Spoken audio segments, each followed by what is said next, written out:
Welcome back to my channel. So today we will do microeconomics masterclass lecture 1 day 2 detailed concepts humanities MP board class 12 microeconomics masterclass lecture 1 day 2 detailed concepts. तो हम आज पढ़ेंगे solving central problems PPF production possibility front end opportunity cost. Okay, fine. Let's start. First, we will do the revision and then we will move forward. So, I have brought you the flashback. We will go first in history. Then we will come back and do the things. Okay, history means whatever we have studied earlier. Okay, past. Okay, so future roadmap. Whatever we have studied. Day 1 recap, quick refresh of economic. Economic problem हमने पढ़ा जैसे economic problem में हमने पढ़ा unlimited human wants, scarcity of resources, unlimited human wants, scarcity of resources, alternative uses. Scarcity refers to the limitations of supply in relation to demand for a commodity. Central problems में पढ़ा हमने how to produce, for what to produce, how to produce, for whom to produce. ठीक है, इसमें हमने पढ़ा और आज की क्लास में हम ये भी पढ़ेंगे कि सेंट्रल प्रॉब्लम्स को सॉल्व करने के लिए हमारे इकोनॉमिस्ट ने क्या निकाला था. तो उन्होंने पीपीएफ निकाला था, पॉसिबिलिटी प्रोडक्शन फ्रंट. ये भी हम आज पढ़ेंगे. तो पीपीएफ और मैंने आपको एक एग्जांपल दिया था कि 3 चीज़ें में से मुझे एक डिसाइड करना था कि मुझे क्या लेना है. तो मैंने क्या किया था, what we have, what I have and what I want. उस समय में मुझे क्या ज़रूरत थी. तो what I have in my home bag. I had in my home bag. I had means I've seen movie, and I was a student. I am a student, so I want a book. So what I want is the book. ठीक है. फिर the PPF model assumption schedule and the concave shape logic. तो हमने ये पढ़ा था ना कि उसके असम्पशंस हमने पढ़े थे जो हम अभी भी पढ़ेंगे. आई नो कि तो आप लोगों का भी वो नहीं हुआ होगा क्योंकि मैंने वो जो स्लाइड्स ना वो छोटी रखी थी क्योंकि जिससे पहली क्लास थी ना तो पहली क्लास में ज़्यादा बर्डन ना आ जाए आप लोगों पर, तो इसलिए मैंने वो क्लास छोटी रखी थी. अब मैं ये जो क्लास है थोड़ी बड़ी होगी इन द सेंस कि बड़ा लेक्चर होगा कि जिससे आपको और अच्छे से क्लियर हो सारी चीज़ें. सो कोई भी डाउट हो कमेंट सेक्शन में लिख देना, मैं सॉल्व कर दूँगी. ठीक है. सॉरी. फिर schedule and the concave shape logic हमने ये पढ़ा था, आज भी पढ़ेंगे वही हम कि ये कॉन्केव है. क्योंकि MRT बढ़ रहा है, मतलब सैक्रिफाइस ज़्यादा कर रहा है. ये जो है ये क्या है, कॉन्वेक्स. क्योंकि MRT कम है, मतलब सैक्रिफाइस हम कम कर पाए. ये स्ट्रेट लाइन क्योंकि MRT कांस्टेंट स्पीड से बढ़ रहा है MRT. ठीक है. फिर आता है अपॉर्चुनिटी कॉस्ट हम आज पढ़ेंगे. That is the next best alternative forgone. So deep dive into MRT मतलब marginal rate of transformation, MOC and alternative sacrifice. क्या हमने सैक्रिफाइस किए वो भी देखेंगे. Exam focus, solve practicals and MP board pattern question. So ये जो हम आज करने वाले तो डे 1 का रिकैप था और जो हम आज कर रहे हैं वो सब इसमें लिखा हुआ है कि हम क्या क्या करेंगे. ठीक है. फिर अब ये what we have studied earlier मतलब फ्लैशबैक. सो की फीचर की फाउंडेशंस हमने पढ़े थे कि अगर स्कैरसिटी नहीं होती तो हम इकोनॉमिक्स नहीं पढ़ते. अगर स्कैरसिटी है तो हम इकोनॉमिक्स पढ़ रहे हैं. हमें डिसीजन लेने पड़ रहे हैं तो हम इकोनॉमिक्स पढ़ रहे हैं.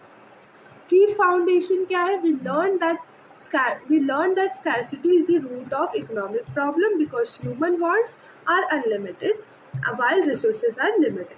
Human wants is unlimited. Why? Because see, if you have means if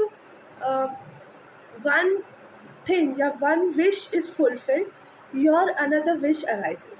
So human wants are very unlimited, but these resources are very scarce, limited. Central problems में हमने पढ़ा था एवरी इकोनॉमी मस्ट डिसाइड कि हमें what to produce, कितनी quantity, कौन सा good बनाना है, कंज्यूमर गुड बनाना है या कैपिटल गुड बनाना है. हाउ टू प्रोड्यूस मतलब लेबर इंटेंसिव या कैपिटल इंटेंसिव टेक्निक यूज़ करना. लेबर मतलब कि हाथों से काम करना, लेबर से करवाना है या मशीनों से करना है. एंड जो कैपिटल इंटेंसिव मतलब मशीन, जैसे India is a labour intensive technique, मतलब इंडिया में ज़्यादातर लेबर इंटेंसिव क्योंकि लेबर्स ज़्यादा है, तो एम्प्लॉयमेंट के लिए लेबर्स टेक्निक, लेबर क्या बोल रही हूँ मैं, हाँ, लेबर यूज़ किए जाते हैं. और इसमें और यूएस और इन सब में मशीन्स ज़्यादा है, इसलिए कैपिटल होता है. ठीक है. फॉर होम किसके लिए बनाया, what to produce, how to produce, for whom to produce. Whom to produce के लिए ज़्यादा रिच के लिए बनाना है, मिडिल क्लास के लिए बनाना है या पुअर के लिए बनाना है या परचेजिंग पावर के हिसाब से बनाना है, कैसे बनाना है. ठीक है. तो कल का मतलब जो भी हमने पढ़ा था पहली क्लास में डे 1 में, वो सब हमने रिकैप कर लिया है. So let's move forward. History से निकल के प्रेजेंट डे पे आते हैं हम लोग, और let's move forward and just start a study. इसमें थोड़ा डीप डाइव करेंगे, डूब जाएंगे पूरा, आपको पूरा अच्छे से समझाऊंगी इकोनॉमिक्स क्या है. ठीक है. अब moving from theory to model, जैसे कि मैंने आपको बताया था कि सेंट्रल प्रॉब्लम्स को सॉल्व करने के लिए economics use powerful tool called the production possibility frontier, that is PPF. Now we will understand this like a pro. हम इसमें प्रो बनने वाले हैं. ठीक है. तो अपनी गाड़ी की पेट मान दीजिए. ठीक है. Okay. So now define the PPF. जैसे कि मैंने आपको बताया था कि PPF क्या होता है. PPF is a curve. जो PPF होता है ना, production possibility frontier, is the curve showing all the possible combinations of two goods can be produce. ठीक है. बट मीन्स जो PPF है, जैसे ये क्या करती है, हाँ, ये है, ये कॉन्केव, इसको PPF बोलेगा. ठीक है. क्या बोलेंगे, PPF या PPC, क्या बोलेंगे, PPF. ठीक है. PPF, ये जो कर्व है ना, इसको बोलेंगे PPF, ये कर्व. ठीक है. इस कर्व को हम PPF बोलते हैं. अब तो ये जो कर्व है, ये बताएगा दो कॉम्बिनेशंस. ठीक है. ये क्या बना दिया, दो, अरे चलो छोड़ो, दो कॉम्बिनेशंस बताएगा गुड के. जैसे वीट और राइस, जो हमने नेक्स्ट फर्स्ट क्लास में देखा था, वीट और राइस. तो वीट अगर 5 बन रहा है तो राइस 0 बनेंगे, और अगर राइस 5 बन रहा है तो वीट 0 बनेगा. हमने ये देखा था. तो वैसे ही वो कर्व शो कर रहा है. तो प्रोडक्शन पॉसिबिलिटी फ्रंटियर, तो production possibility frontier is showing curve, means curve showing, sorry, production possibility frontier is a curve showing all possible combinations of two goods that can be produced. दो goods, सिर्फ दो goods, उससे ज़्यादा नहीं, क्योंकि फिर आप कंफ्यूज हो जाओगे. So according to your textbook, the production possibility frontier is a curve showing all possible combinations of two goods that can be produced. It represents the maximum limit of what an economy, मतलब ये maximum limit करता है कि what an economy can produce from the given resources and technology. वो given resources और technology से कितना वो बना सकती है, क्या बना सकती है, तो वो ये हमें बता सकता है. और इसके जैसे आपके बहुत सारे नाम हैं, जैसे मोंटू, फिर चिंटू, फिर बहुत सारे जैसे नाम है ना आपके, मोंटू, और मतलब मोंटू, बिट्टू, समथिंग, बिट्टू, और बहुत सारे नाम है जैसे छोटू और ये सब. तो वैसे ही PPF के भी बहुत सारे नाम है, जैसे production possibility frontier, production possibility curve, transformation curve, transformation frontier, इसके भी बहुत सारे नाम. ठीक है. इतना समझ आया. तो ये देखो, जैसे मैंने आपको समझाया था, ये और ये ऐसा है कॉन्केव, मीन्स MRT बढ़ रहा है, सेक्रीफाइस ज़्यादा कर रहे हैं। ये this is a straight line. क्यों स्ट्रेट लाइन? क्योंकि MRT कांस्टेंट है, कांस्टेंट। ये ऐसा मीन्स कॉन्वेक्स, MRT कम हो रहा है, डिक्रीज हो रहा है, मीन्स सेक्रीफाइस बहुत ही कम हो रहा है। ठीक है, फिर हम पढ़ते हैं अजम्पशंस ऑफ द PPF। अब आप लोग ये पूछोगे कि सिर्फ 2 गुड्स क्यों? मैंने बताया था 2 गुड्स क्यों, क्योंकि आप कंफ्यूज हो जाओगे, पर इसमें थोड़ा अलग मैंने बताया। तो अजम्पशंस ऑफ द PPF मैंने आपको बताया कि हम आज पढ़ेंगे। तो only 2 goods. For simplicity we assume only 2 commodities.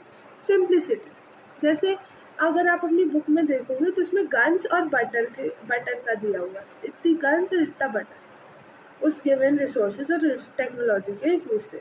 तो ओनली 2 गुड्स, बिकॉज जिससे हम कंफ्यूजन ना हो हमारे और हम अच्छे से समझ जाए। So only 2 goods. For simplicity we assume only 2 commodities that are produced, guns and butter। अब ये सब assumptions है। Fixed resources, full efficiency, constant tech. मतलब कि देखो amount of resources, land, labour is fix but can be transferred between goods. मतलब कि जो वो रिसोर्सेज फिक्स है, जो फिक्स्ड है, मतलब लैंड, लेबर, इतना लैंड है उस तो उसमें इतने लेबर काम करेंगे, ये फिक्स है। बट अगर गुड्स इधर उधर हो सकते हैं, but can be transferred between goods के ट्रांसफर में ज़्यादा कम हो सकता है। सो फिक्स्ड रिसोर्सेज में amount of resources, land, labour are fixed but can be transferred between goods. Full efficiency मतलब जो रिसोर्सेज है, resources are utilised efficiently and fully at every point on the frontier। एक एक point, एक एक दाना मतलब एक जैसे बोलते हैं एक एक दाना का यूज़ कर रहा है, तो मतलब उसमें भी एक एक दाना का यूज़ किया है, एक एक दाना बेकार नहीं जाने दिया। वैसे फुल एफिशिएंसी मतलब resources are utilised fully and efficiency at every point in the frontier। Constant tech मतलब द स्टेट ऑफ टेक्नोलॉजी। देखो अब टेक्नोलॉजी जो दी है वो है, the state of technology remains the same during the study period. उस पीरियड में काम हो रहा है तो वो टेक्नोलॉजी, वो रिसोर्सेज अनचेंज रहेंगे, वो ही रहेंगे। So the state of technology remains the same during the study period. जब तक हम पढ़ रहे हैं तब तक वो टेक्नोलॉजी रिसोर्सेज तब तक कांस्टेंट रहेंगे, सेम रहेंगे, अनचेंज रहेंगे, तो चेंज नहीं होंगे। ठीक है, तो द PPF शेड्यूल। अब गन्स और बटर, मैंने उस टाइम आपको क्या बताया था, राइस और वीट। इसमें बताऊंगी गन्स एंड बटर। ठीक है, तो दी PPF शेड्यूल हम यही शेड्यूल ही होता है, ये शेड्यूल बना दिया। तो कॉम्बो ए में 0 गन्स बनी, 15 बटर बनी। फिर बी में 15 में से 14 मतलब -1 बटर त्याग दिया, जिससे 1 बटर सैक्रिफाइस कर दिया टू गेन 1 गन। फिर 12 2 butter sacrifices to gain 2 guns, means 1 more gun। 9, हाँ, तो सैक्रिफाइस क्या है देखो, अब 9 मतलब 3 बटर त्याग दिए टू गेन 1 एडिशनल गन। फिर 4 बटर त्याग दिए,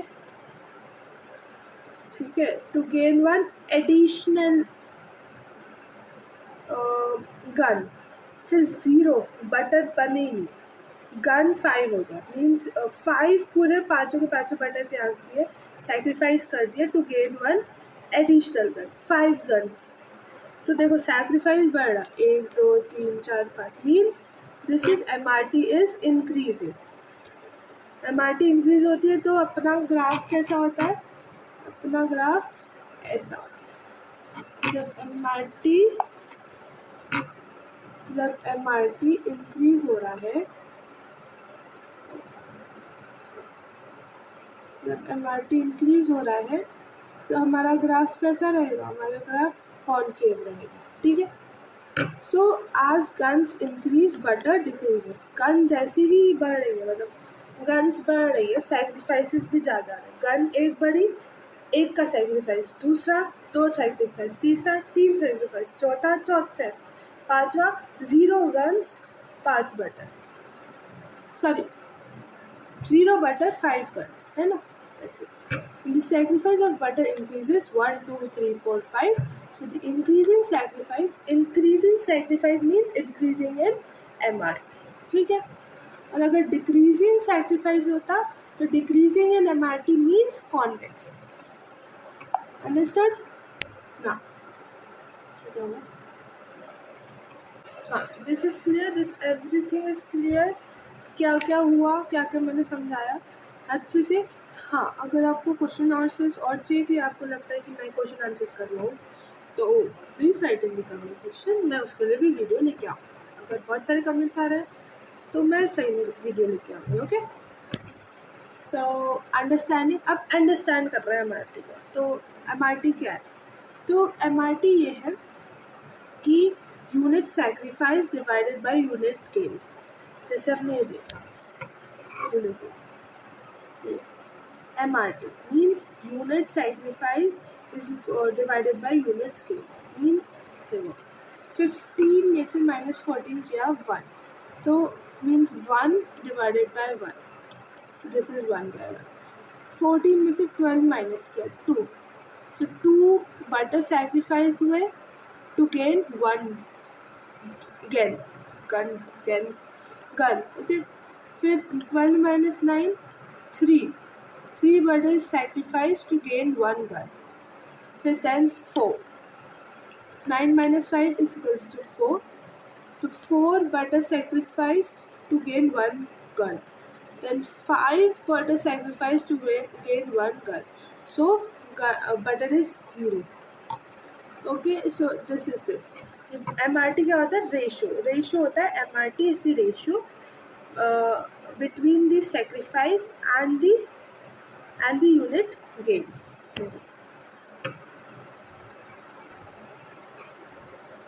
Understanding MRT is the ratio of units.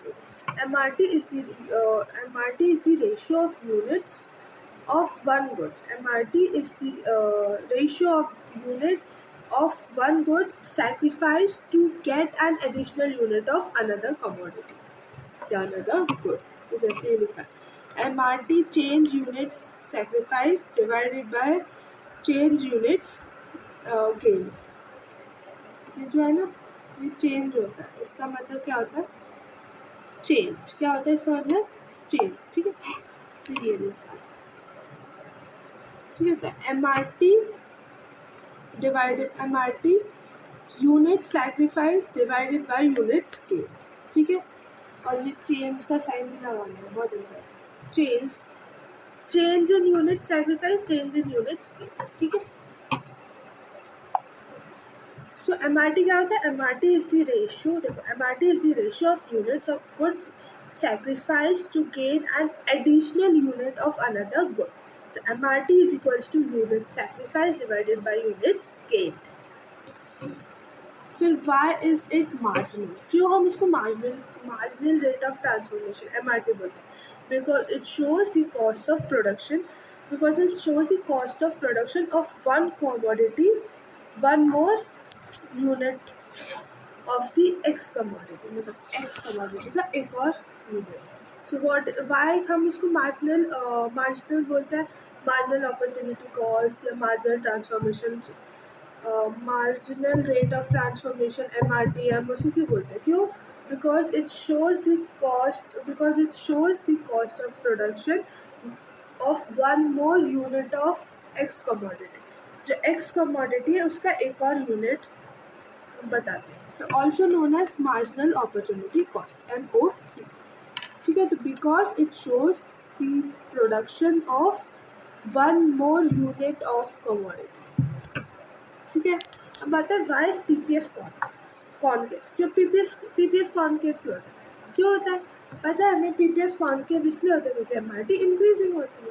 तो the logic of increasing MRT, PPF is concave to the origin because resources are not equally efficient. Resources दोनों चीज़ के लिए इक्वली एफिशिएंट है। जैसे गन 5 बननी है तो बटर भी 5 बनना है, ऐसा नहीं होगा। गन अगर पूरी 5 की 5 बन गई तो बटर 0 बन जाएगी। अगर बटर 15 के 15 बन गए तो गन 0 बन जाएगी, गन नहीं बनेगी। तो इसलिए किसी को जो बोलते हैं ना, किसी को पाने के लिए किसी को खोना भी पड़ता है, हाँ हाँ हाँ, वैसे ही थोड़ा गंदा हो गया, ठीक है। तो PPF is concave to the origin because resources are not equally efficiently utilized in producing all goods. So when we shift resources from, तो हम जब शिफ्ट करते हैं गुड X से गुड Y तक, we have to give up more and more of the extra unit of, मतलब extra unit हमें sacrifice करना पड़ता है to gain an additional unit of another commodity. Specialized resource working good at making butter and less efficient at making guns. अब butter बना रहे हो, ज़्यादा से ज़्यादा बटर बनाने की कोशिश कर रहे हो तो गन कम से कम बनेगी, कम बन जाएगी। जैसे 15 बटर बन गए और 0 गन बनी, 5 गन बन गए तो 0 बटर बना, ठीक है। इंक्रीजिंग एमओसी मतलब the sacrifice increases making the slope steeper. अगर सैक्रिफाइस इंक्रीज हो गया मतलब एमआरटी बढ़ गया, सैक्रिफाइस इंक्रीज हो गया तो जो स्लोप है वो और स्टीपर बन जाएगा, स्टीप हो जाएगा, ऐसे मतलब शार्प होने लगा, स्टीप हो जाएगा, कॉन्केव हो जाएगा, ऐसे हो जाएगा, स्टीप हो जाएगा, इसको बोलो, ठीक है। फिर आते हैं properties of PPF. Slopes downward, concave shape.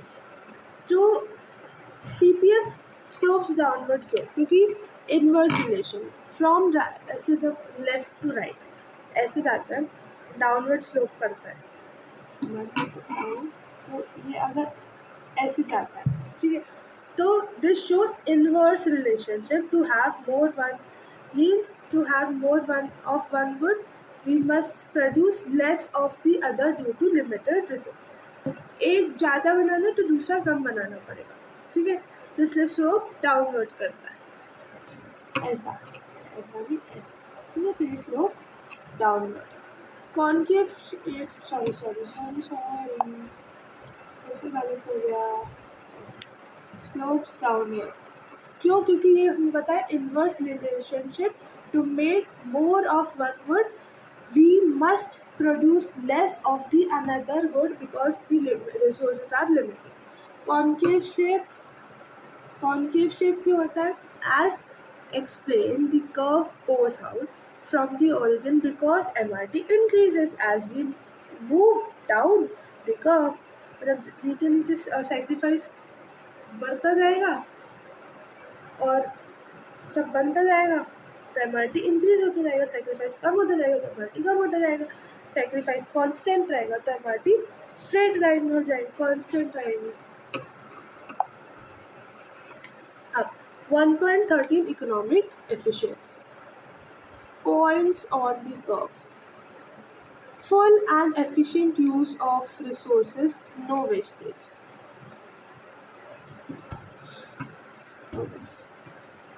Points inside the curve, efficiency or underutilized of resources, example unemployment.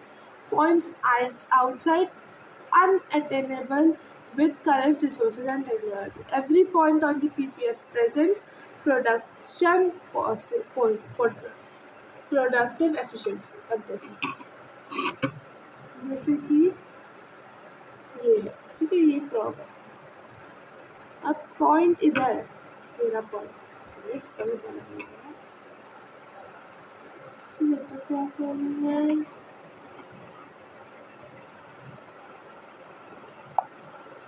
ठीक है, तो ये पॉइंट है,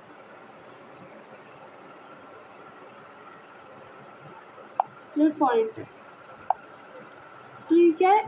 अंडर द कर्व, इस कर्व के क्या है?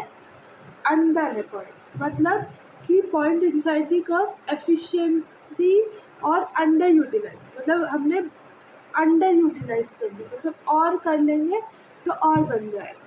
और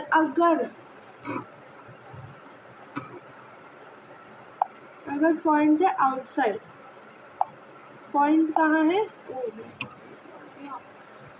बना देती हूँ,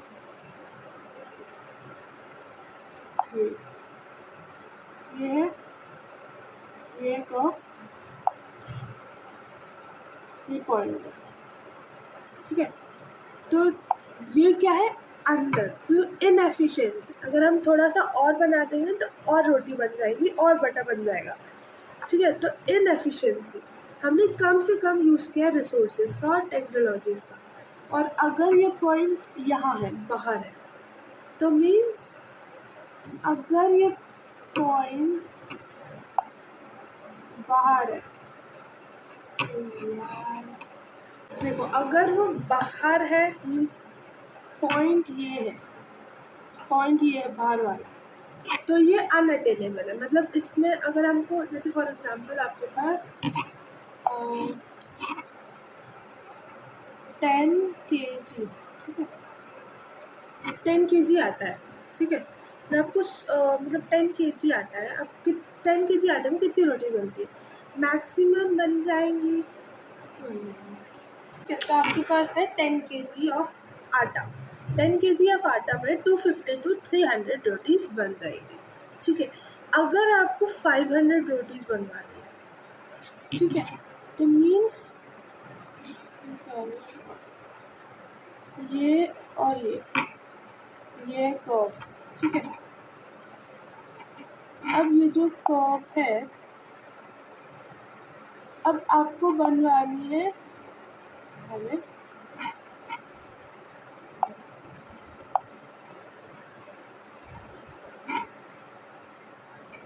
आपको बनवानी है 400 या 500 रोटीज़, ठीक है। 400 या 500 रोटीज़ आपको बनवानी है, तो वो आएगा यहाँ पर, नहीं बन सकती, क्यों, क्योंकि आपके पास सिर्फ 10 kg ऑफ आटा है, उससे सिर्फ 250, मैक्सिमम 250 to 300 रोटीज़ बन सकती है, उससे ज़्यादा नहीं। आपको 500 रोटीज़ चाहिए तो और आटा लाना पड़ेगा, मीन्स और more resources and more technology. और अगर आपको 200 से 300 के बीच में रोटीज़ चाहिए, अगर आपको 200 रोटीज़ चाहिए, तो 10 kg आटा में आप 200 रोटीज़ बना लो, तो मतलब ये अटेनेबल है। और जो बाहर है मीन्स जो ये है वो अनअटेनेबल है। उसको, उस आटा में आप सोचो 10 kg ऑफ आटा आपके पास है, ठीक है, 10 kg ऑफ आटा आपके पास है, और आप उससे 500 रोटीज़ नहीं बना सकते, क्योंकि 10 kg ऑफ आटा में 10 kg ऑफ आटा में मैक्सिमम 250 से 300 रोटीज़ बनेगी, और मैक्सिमम 250 से 300 रोटीज़ बनेंगी, 500 नहीं बन पाएंगी। तो ये अनअटेनेबल, मतलब हमें और रिसोर्सेज और रिसोर्सेज और टेक्नोलॉजी की ज़रूरत पड़ेगी। पर अगर हम बोले हमें सिर्फ 100 या 200 रोटीज़ चाहिए, तो हाँ हम बना लेंगे, उससे ज़्यादा भी बना सकते हैं, क्योंकि 10 kg ऑफ आटे से हम 250 से 300 रोटीज़ बना सकते हैं। तो मतलब ये अटेनेबल है, ये अटेनेबल है, मतलब ये है, ये अटेनेबल है, और ये जो है ये अनअटेनेबल है। जो बाहर है आउटसाइड द ग्राफ है वो अनअटेनेबल है, जो इनसाइड द ग्राफ है वो अटेनेबल है, ठीक है। उसको हम बना सकते हैं। इतना समझ में आया आपका? Let's move forward. Okay, so variations in PPF shape में बताया था। कॉनकेव मीन्स इंक्रीजिंग एमआरटी, ये कॉनकेव मीन्स एमआरटी इंक्रीज हो रही है, increasing MRT means more sacrifice, मतलब इंक्रीज इन सेक्रीफाइस। ये स्ट्रेट लाइन तो मीन्स कांस्टेंट एमआरटी, ये कॉन्वेक्स मीन्स क्या बनेगा, ये अरे अरे ये कॉन्वेक्स मीन्स डिक्रीजिंग एमआरटी, ठीक है। तो ये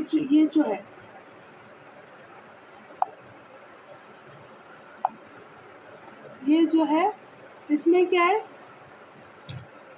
इसमें इंक्रीजिंग एमआरटी, इसमें कांस्टेंट एमआरटी और इसमें डिक्रीजिंग एमआरटी। समझ में आया? इसमें एमआरटी बढ़ रहा है, इसमें एमआरटी कांस्टेंट है और इसमें एमआरटी कम हो रहा है, ठीक है। इतना समझ में आया? पक्का? मुझे पता है अभी आपको पूरा क्लियर हो गया होगा, क्योंकि मैंने आपको 10 से 15 बार ये बता चुका है कि increasing MRT standard real world scenario resources are specialised और resources are assume to be equal and efficient in both. मैंने अब इस चीज़ को आपको बहुत बार बता दिया है, तो आप मुझे पता है अब आप नहीं भूलेंगे, ठीक है। तो इसके बाद जो क्वेश्चन आंसर्स है वो भी आप कर लेना, तो जिससे और क्लियर हो जाए और आपके दिमाग में बैठ जाए और आपके इकोनॉमिक्स में 100 आउट ऑफ 100, सिर्फ इकोनॉमिक्स में नहीं, ऑल सब्जेक्ट्स में आपके 100 आउट ऑफ 100 आए, ठीक है। तो इसको मैं हटा देती हूँ, मूव करते आगे। Okay, change in PPF shift. Change in PPF, देखो चेंज इन पीपीएफ में मतलब कि शिफ्ट हो रहा है, अगर दिखाओ बताओ तो when the curve shifts, a shift happens when resources or technology change। shift जब होता है जब resources और technology कम होती है या ज़्यादा होती है। rightward shift, increase in resources or better technology, economic growth। leftward shift, loss of resources, natural disasters। अब मैं बताती हूँ क्या। देखो जैसे ये है, ठीक है, ये हमारा ये उतनी रिसोर्सेज और उतनी टेक्नोलॉजीज है। अब मैं बोलूँ ये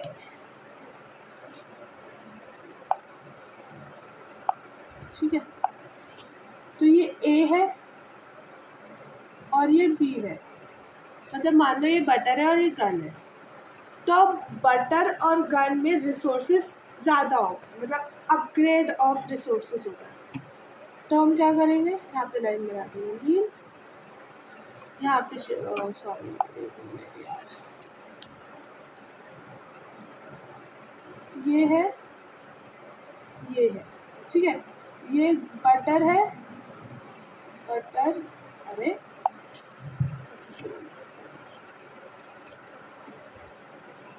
क्या हो गया,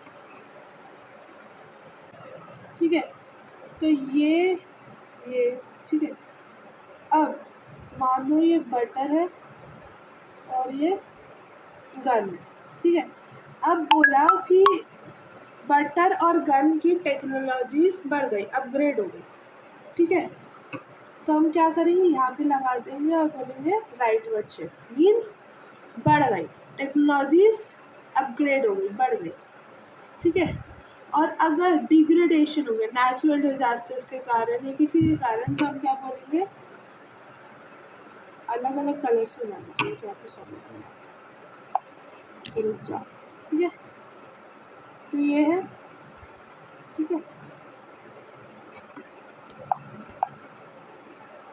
अब हमने बोला कि रिसोर्सेज डिग्रेड हो गए, डिग्रेडेशन ऑफ रिसोर्सेज हो गया, फ्लड आ गए, तो फ्लड की वजह से रिसोर्स, टेक्नोलॉजीज, रिसोर्सेज सब चली गई, तो हम क्या बोलेंगे, लेफ्टवर्ड शिफ्ट, ठीक है।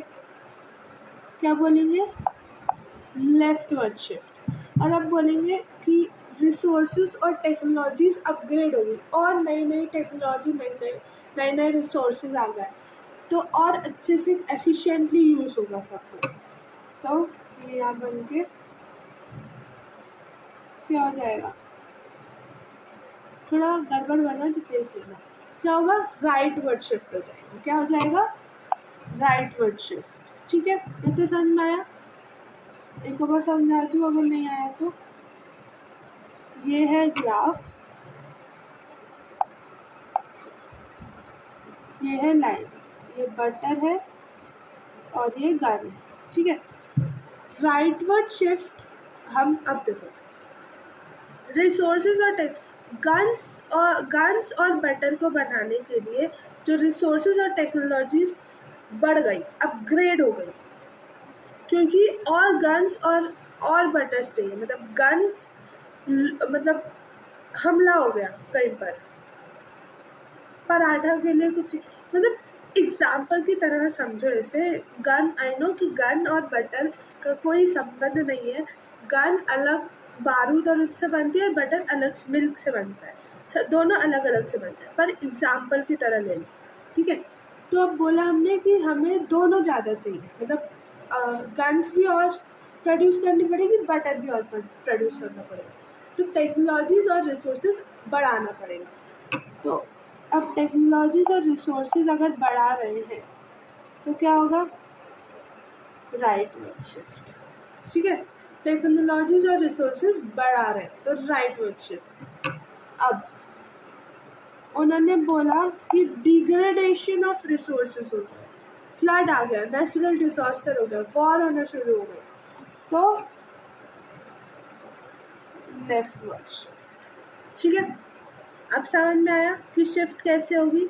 अपग्रेड होगा तो मीन्स रिसोर्सेज टेक्नोलॉजीज बढ़ गई, तो मीन्स राइटवर्ड शिफ्ट, और अगर वॉर नेचुरल डिजास्टर के कारण कम हो गए तो वो लेफ्टवर्ड शिफ्ट, ठीक है। Now let's move forward. अब आता है चेंज इन पीपीएफ रोटेशन। उसमें हमने क्या किया था, दोनों मतलब बटर और गन की दोनों के रिसोर्सेज और टेक्नोलॉजी बढ़ा रहे थे, और बटर और गन की दोनों की रिसोर्सेज और टेक्नोलॉजीज कम हो रही थी। अब इसमें सिर्फ एक कमोडिटी होगी, ये सब देखो, ये ग्राफ है और ये बटर है और ये गन है, ठीक है, ये गन है। अब हमने बोला कि बटर अपग्रेड हो गई, मतलब बटर हम पराठे में लगाने के लिए जो बटर चाहिए था उसको और बनाना पड़ेगा, क्योंकि लोगों को बहुत अच्छा लगा और चाहिए, तो उसके रिसोर्सेज हम बढ़ा देंगे। मीन्स ये यहाँ हो जाएगा और ये यहाँ रहेगा, कैसे बना दिया पता, ठीक है, ऐसा हो जाएगा, ठीक है, ऐसा हो जाएगा, समझा। और अब गन का वो बढ़ा दिया, गन की रिसोर्सेज, वॉर हो गई, हमला हो गया, तो गन ज़्यादा चाहिए, गन प्रोड्यूस करना, बटर उतना ही रहना, तो हम क्या करेंगे,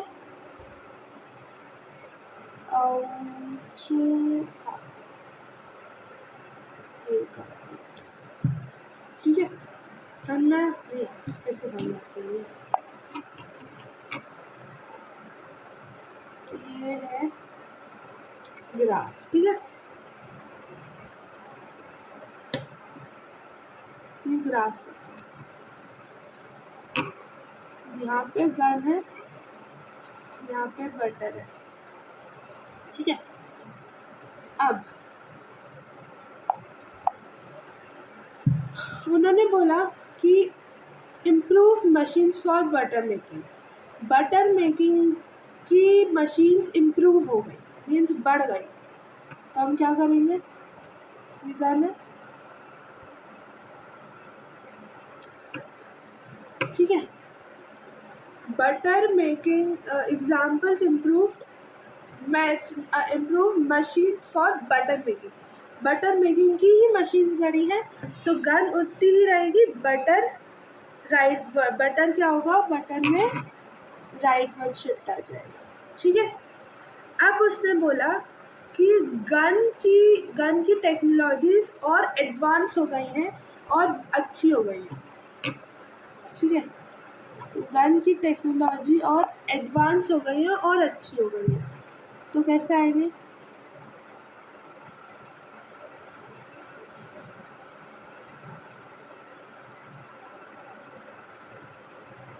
यही था ना, तो यही रहेगा, ठीक है। सिर्फ गन बढ़ेगी, ठीक है, इसमें सिर्फ गन बनेगी, इसमें सिर्फ गन का क्या होगा,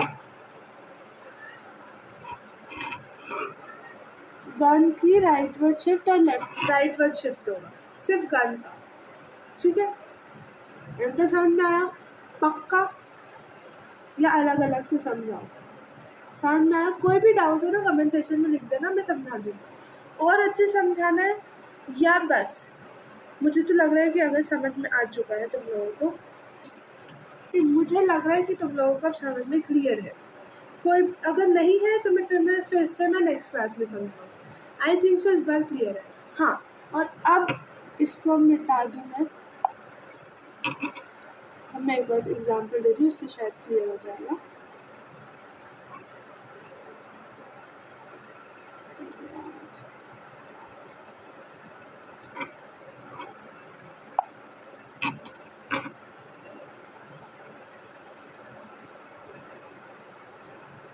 ठीक है,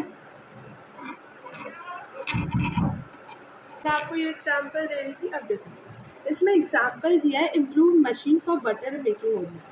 अब इम्प्रूव बटर तो आप क्या करोगे, ये बटर है और ये गन है, ठीक है, और इम्प्रूव हो गई बटर के लिए जो चीज़ें थी वो इम्प्रूव हो गई, तो हम क्या करेंगे, ठीक है। अब ये क्या हुआ, ये हुआ बट सिर्फ बटर में राइटवर्ड शिफ्ट हुआ। अब हम बोले कि बटर में डिग्रेडेशन हो गया, बटर की जो टेक्नोलॉजी थी वो ख़राब हो गई, तो हम कैसे बोलेंगे, ठीक है, बटर की टेक्नोलॉजी ख़राब हो गई, ये ठीक है। तो बटर में क्या आएगा, लेफ्टवर्ड शिफ्ट। और अगर हम ये बोले कि गन का जो क्या बोलते हैं मशीन्स थी अपग्रेड हो गई, एडवांस हो गई, तो उसमें क्या आएगा, तो मीन्स ये इतना ही रहेगा और ये इतना हो जाएगा, ठीक है। वो अब किस में हुई, पहले थोड़ा चेंज कर लूँ, अब किस में हुई, गन में अपग्रेडेशन हो गई। अब हम बोले कि गन की टेक्नोलॉजीज कम हो गई, डिग्रेडेशन हो गया, तो ये तो यही रहेगा, ये ऐसा हो जाएगा, मीन्स राइट लेफ्टवर्ड शिफ्ट हो जाएगा, ठीक है। अब आई थिंक सो क्लियर होगा, क्योंकि मैंने अब बहुत अच्छे समझाया, तो आई थिंक सो अब सबको क्लियर होगा, ठीक है। सो अब हम अपॉर्चुनिटी कॉस्ट में आते हैं। So opportunity cost is the next best alternative forgone, the next best alternative forgone मतलब it arises between resources of alternative uses. If we use land for wheat, we can't use it corn. मतलब अब देखो, मेरे पास ये है, ये bag बोलो, pouch और क्या बोलो, मार्कर, ठीक है, ये दो चीज़ें हैं मेरे पास। अब ये जो मार्कर है ये भी मेरे कोई काम का नहीं, ठीक है। अब ये अगर इनमें से मैंने ये चूज़ किया कि अभी मेरे काम का, इसमें मुझे ये पेंसिल रखनी है, तो जो मेरे हाथ में पेंसिल है वो मुझे इसमें रखनी है, तो द नेक्स्ट बेस्ट ये मैंने चूज़ किया कि ये मुझे चाहिए, next best alternative for gone ये मार्कर होगा, ठीक है, ये मार्कर होगा, next best alternative for gone ये मार्कर होगा, ठीक है, समझ में आई। अब मैं एक एग्जाम्पल देती हूँ, देखो अगर मेरे पास ये बुक है, मान लो ये बुक है, ठीक है, ये बुक है, और मैं दूसरी तरफ मेरे पास पेंसिल बॉक्स है, नहीं, दूसरी तरफ मेरे पास कंप्यूटर है, फ़ोन है, ठीक है, फ़ोन है, ये बुक है और ये फ़ोन है, ठीक है। तो मैंने क्या किया, बुक मुझे अभी मेरे एग्ज़ाम्स आ रहे हैं तो मुझे पढ़ाई करनी है, फ़ोन मैंने छोड़ दिया, तो नेक्स्ट बेस्ट ऑल्टरनेटिव मैंने जाने दिया, मैंने बुक को लिया, मतलब फ़ोन जो है वो मेरा अपॉर्चुनिटी कॉस्ट हुआ। ठीक है, the opportunity cost of a choice is the value of the next best alternative forgone by by, जिसको हम बाय बाय बोल देंगे वो अपॉर्चुनिटी कॉस्ट हो जाएगा। ठीक है, अब मैं एग्जाम्पल्स भी लाई हूँ तो वो देखते हैं।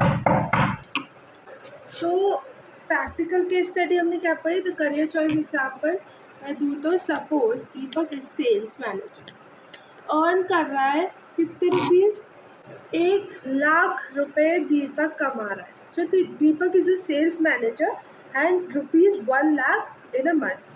He has 2 other job offers. मतलब उसके पास 2 other job offers आए, एक जॉब 1 रिलायंस ₹70,000 और जॉब 2 टाटा ₹5,000।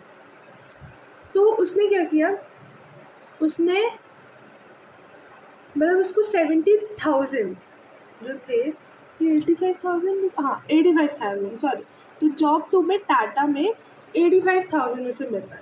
तो उसने क्या किया, to take the ₹1 lakh job he gives up the next best offer. मतलब उसको 1 लाख रुपये की जॉब चाहिए थी, तो उसने क्या किया, उसने जो ₹8,500 जो टाटा ऑफर था उसको ले लिया, और जो 70,000 मीन्स जॉब 1 रिलायंस था वो अपॉर्चुनिटी कॉस्ट। ठीक है, तो नेक्स्ट बेस्ट ऑफर उसने ले लिया, ही gives up next best offer. Okay, तो मतलब द टाटा ऑफर उसने दे दिया इस जॉब में, तो ये नेक्स्ट बेस्ट ऑल्टरनेटिव दे दिया। तो ये अपॉर्चुनिटी कॉस्ट इसने 70,000 की जो रिलायंस की जॉब थी वो ले ली, और जो अपॉर्चुनिटी कॉस्ट था वो 85,000 जो अपॉर्चुनिटी कॉस्ट था द टाटा ऑफर, उसने बाय बाय बोल दिया, the next best alternative bye bye बोल दिया उसने उसको। ठीक है, तो the opportunity cost is the Tata offer ₹8,500 sorry 85,000। ठीक है, so this was for today. ये इकोनॉमिक्स चीट शीट है कि भाई इसमें से आप कर लो। तो इकोनॉमी अ सिस्टम, यह मैंने आपको कल बताया था कि economy a system providing means to work and to earn a living, so this is economy. Scarcity मतलब limitation in supply in relation to demand of a commodity. LIT और CIT मतलब labour intensive technique versus capital intensive technique, ये how to produce में आता है। ठीक है, PPC slope representing by the MRT। PPC slope जो होता है वो हमें MRT के थ्रू दिखता है।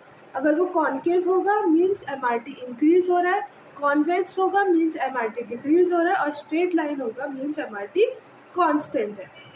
इंडिया टाइप जो है वो मिक्स्ड इकोनॉमी है, पब्लिक भी है और प्राइवेट भी। गवर्नमेंट भी काम कर रही है और पब्लिक सेक्टर मतलब गवर्नमेंट भी काम कर रही है, प्राइवेट सेक्टर भी काम कर रहा है, प्राइवेट प्लेयर भी काम कर रहा है। ठीक है, so this was for today. If having any doubt, don't hesitate to ask in the comment. I'm ready to answer every single doubt personally. So your growth is my mission, and just grow and don't forget to like and subscribe my channel. Any doubt, write in the comment below.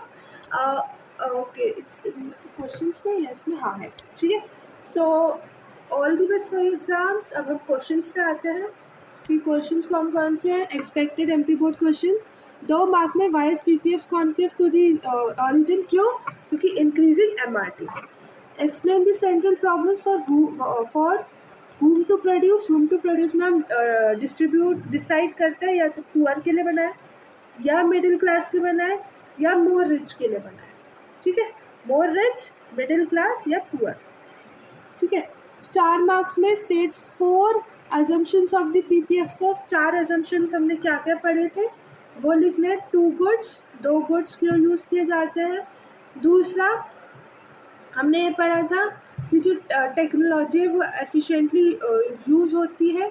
तो मतलब ये जो चारों चीज़ें हैं, मतलब 4 assumption जो हमने पढ़े वो आपको इसमें लिखना है।